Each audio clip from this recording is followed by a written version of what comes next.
un programme.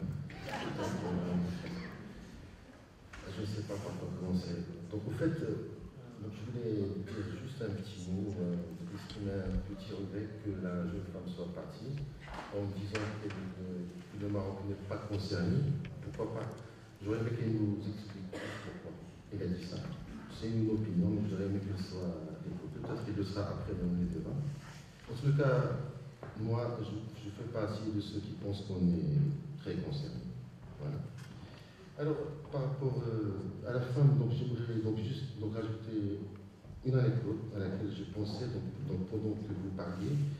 Je crois que au Maroc, la femme n'a pas tout ce qu'elle mérite, loin de là, même si des choses ont été faites, des choses intéressantes. Mais ce n'est pas assez et il en faut tellement plus. Cela dit, je ne pense pas que le problème soit une question de chiffres, de quotas, de parité, de choses comme ça.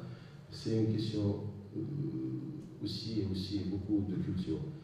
Donc l'anecdote que je voulais vous raconter est étrange. C'est une amie, ministre, qui me dit un jour, alors qu'elle est ministre, un jour elle veut faire une course. Donc pour elle, un truc personnel. Elle a un chauffeur, il la dépose, elle fait 2 pas, elle se fait non pas agresser, mais harceler sur les 100 mètres, mais d'une manière complètement folle par le premier venu. Et on en est à ça. Alors que la femme en question, elle fait partie de celles sur qui on compte pour nous promulguer des lois pour les femmes, etc. La femme chez nous a malheureusement encore à surmonter des difficultés comme ça, qui sont quotidiennes, qui sont culturelles.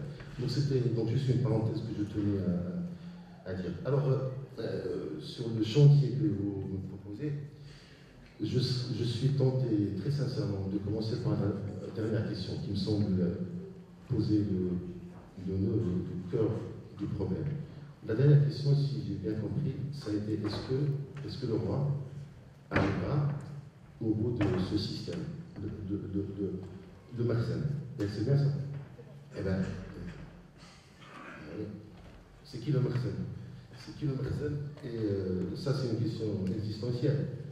Le Marzen, chez nous, vous savez, c'est très simple. Comme on est dans un pays où on ne peut pas cibler le roi, le chef d'État, on dit Marzen. Quand on ne dit pas Marzen, on dit lui, roi. Le Marzen, il va bien falloir qu'on arrive à une définition, non pas simpliste, mais simple. Ça doit se faire fondamentalement. En une phrase, c'est quoi le Marzen? Bien sûr, la définition la plus prudente pourrait être, c'est le système administratif et culturel et politique et économique et religieux et culturel qui régit le Maroc. Oui, mais tous ces systèmes sont représentés, parfois même incarnés, par des personnes, par une personne, c'est le chef d'État. De là à dire que le Marzen, à défaut de dire il est plus gentil, d'être plus moderne, plus optimiste, de se contenter de dire que l'État c'est le roi, parce que c'est un peu vrai, et comme on peut penser, beaucoup le pensent sans le dire, que le Marzen c'est lui. Donc est-ce qu'il arrivera au bout de ce